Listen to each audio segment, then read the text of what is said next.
What's up guys? For today's video ay ituturo ko sa inyo kung paano mag-featured ng isang channel sa iyong channel. Kaya tara. So, una-una guys ay pasok tayo sa Chrome. So, ayun, nakapasok na tayo sa Chrome. Ilagay natin ito sa desktop site. Ayan. Nakaganyan siya mga idol. Ayan, antayin mo natin.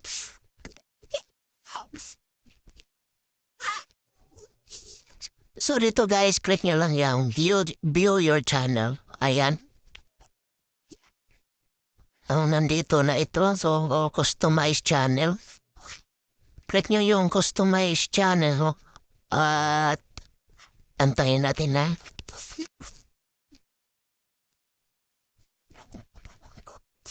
So, lalabas dyan, channel customization. So, dito tayo sa featured sections. Click natin yung add section. Piliin natin yung featured channels. Nalagay nyo yan. Basketball. Yeah. So, search na dito guys kung anong channel.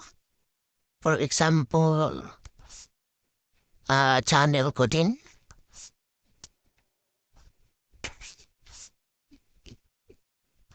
Para ano lang.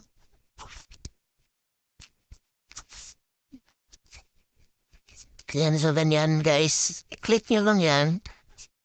And then, lalabas na yan dyan guys. So, click nyo yung done. So, nandiyan na yan guys. So, pwede pa kayong mag-add dyan. Mga 12 section ang pwede nyo ilagay dyan. So, publish.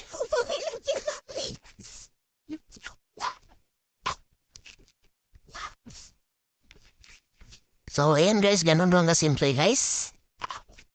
So, tingnan natin yung channel natin kung okay na ba. Ayan. So, ayan guys, makikita na guys. So, thank you very much sa inyong panonood. Maraming salamat.